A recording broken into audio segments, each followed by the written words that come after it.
Viewers, welcome to SS TV. Naga Chaitanya Sobhita Dhulipala August 8న నిశ్చితార్థం చేసుకున్నారు. అయితే ఇప్పుడు ఈ విషయమే అన్ని చర్చలకు మూలమైంది. ఏంటి, వాళ్ళు ఎందుకు నిశ్చితార్థం చేసుకున్నారు, తర్వాత పెళ్లి చేసుకోబోతున్నారు, వాళ్ళు వాళ్ళ లైఫ్లో మూవ్ ఆన్ అవుతున్నారు. కానీ వీళ్ళ పెళ్లి వ్యవహారం చాలా రచ్చరేపుతుంది సోషల్ మీడియాలో. వేణుస్వామి, ఈయన గురించి ప్రత్యేకంగా చెప్పాల్సిన పని లేదు. ఆయన భార్య వీణా శ్రీవాణి గురించి కూడా మరీ ప్రత్యేకంగా చెప్పాల్సిన పని లేదు. ఎందుకంటే వీళ్ళిద్దరు యూట్యూబర్స్కి సుపరిచితులే. ఆమె వీణ వాయిస్తూ, చక్కగా పాడుతూ, మంచిగా మాట్లాడుతూ, మంచిగా ఫేమస్ అయ్యారు. ఆవిడంటే అందరికీ సభాభిప్రాయమే ఉంది. కానీ ఆయన భర్త చెప్పే వేణుస్వామి సెలబ్రిటీల జాతకాలు చెప్పి ఫేమస్ అయ్యారు. అంతేకాదు, సెలబ్రిటీల జాతకాలు చెప్పే అందరికీ విరోధమయ్యారు కూడా. కొంతమంది పండితులైతే వేణుస్వామికి అంటే వాళ్ళలో వాళ్ళకి పడట్లేదు, ఇలాంటి బ్రాహ్మణుడు ఉండకూడదని కొంతమంది కామెంట్స్ చేస్తున్నారు. అయితే ఆయన చెప్పి కాంట్రవర్సీ అయ్యి ఈ విధంగా ఫేమస్ అవుదాం అనుకుంటున్నారా అంటే అది ఏం కాదు. ఆయన అందరికీ సుపరిచితులే. ఇలా జాతకాలు చెప్పే, ఇలా ముఖ్యంగా మరి ముఖ్యంగా చెప్పాలంటే ఆయన సెలబ్రిటీల జాతకాలు చెప్పి మాత్రమే ఆయన ఫేమస్ అయ్యాడని అనుకోవచ్చు. అయితే ఇప్పుడు ప్రభాస్ గురించి మొన్న కొన్ని మాటలు మాట్లాడి అందరితోనూ తిట్లు తిన్నారు. ఆ తర్వాత నాగ చైతన్య సంబంధం విడిపోతారన్నారు. ఇంకా కొంతమంది జంటల పేరు చెప్పారనుకోండి. అయితే వాళ్ళు అలాగే విడిపోవడం, వాళ్ళు కూడా ఒక అమ్మాయి వల్ల విడిపోతారని చెప్పడం, ఇదంతా ఓకే అయిపోయింది. ఇప్పుడు ఇదంతా జరిగిన తర్వాత ఇప్పుడు వీళ్ళేదో నాగ చైతన్య శోభితని నిశ్చితార్థం చేసుకుంటే మళ్ళీ జాతకం వేసి సేమ్ అదేలా ఉంది, వాళ్ళు కూడా వెళ్ళిపోతారు అని చెప్పడంతో నేను కేవలం జాతకమే చెప్పాను కదా అని ఆయన అంటారు. కానీ వేరే వాళ్ళ పర్సనల్ విషయాల్ని ఇలా దుమారం రేపడం కరెక్టా అని చెప్పి టీవీ ఛానల్స్ అన్ని ఊదరగొట్టాయి. అయితే ఇప్పుడు శ్రీవాణి రంగంలోకి దిగింది. మీరు మిగతా విషయాలన్నింటినీ కూడా పెద్దగా చేయట్లేదా?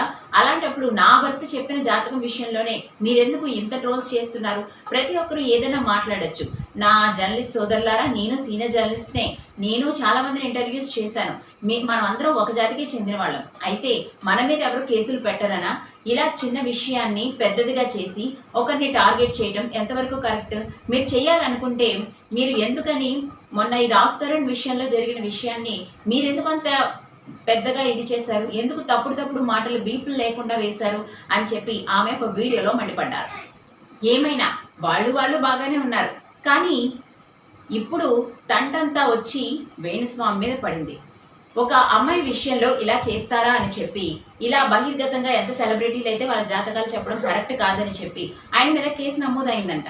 ఈ విషయంపై శ్రీవాణి బయటకు వచ్చి ఆమె కూడా నెటిజన్ల ఇష్టం వచ్చినట్టు తిప్పుతుంటున్నారు. ఎంకిపెళ్లి సుబ్బిచావుకు వచ్చినట్టు వాళ్ళు నిశ్చితార్థం చేసుకుని బాగానే ఉన్నారు. ఇప్పుడు అసలు ఇలాంటి మాటలు మాట్లాడనని చెప్పిన వేణుస్వామి మళ్ళీ ఒకసారి నాగ చైతన్య జీవితం గురించి జాతకం చెప్పి ఇప్పుడు బోర్లా పడ్డాడని అనుకోవాలి. లేనిపోని తలపోట్లను తెచ్చుకున్నాడనే చెప్పాలి.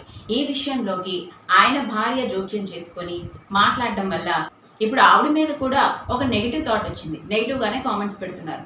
మీ ఆయన ఇతరుల జీవితాల గురించి ఇలా జాతకాలు చెప్తున్నప్పుడు మీరెక్కడున్నారు? మీరెందుకు ఆపట్లేదు? వాళ్ళవి పర్సనల్ లైఫ్సే కదా, ఇష్టం వచ్చినట్లు అట్లా మాట్లాడచ్చా? జగన్ ఈసారి అధికారంలోకి వస్తాడని చెప్పారు, చంద్రబాబు అసలు రాడని చెప్పారు. మరి టీడీపీ ప్రభుత్వం ఎందుకు వచ్చింది?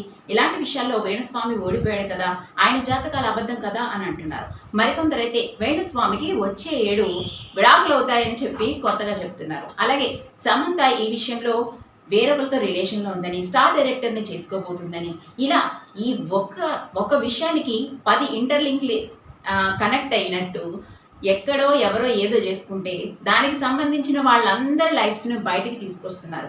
కేవలం ఇదంతా ఫేమస్ అవ్వడానికి, లేదా ఇప్పుడు చర్చనీయాంశమైన అంశం ఇది కాబట్టి ఇది మాట్లాడితే మనకి వర్త్ ఉంటుందనో మరి ఏంటో తెలియదు. కానీ ఆ విషయానికి సంబంధించి తేవడం వల్ల ఈ విషయంలో ఎవరైతే ఇంజెక్ట్ అయి ఉన్నారో వాళ్ళందరి పర్సనల్ లైఫ్స్ బయటకు వస్తున్నాయి. ఇది ఎంతవరకు కరెక్ట్? ఇందులో ఎవరిది తప్ప అనేది మీరే కామెంట్ రూపంలో తెలియచేయండి. మరిన్ని ఇంట్రెస్టింగ్ అప్డేట్స్ కోసం చూస్తూనే ఉండండి SS TV. Like, share, subscribe.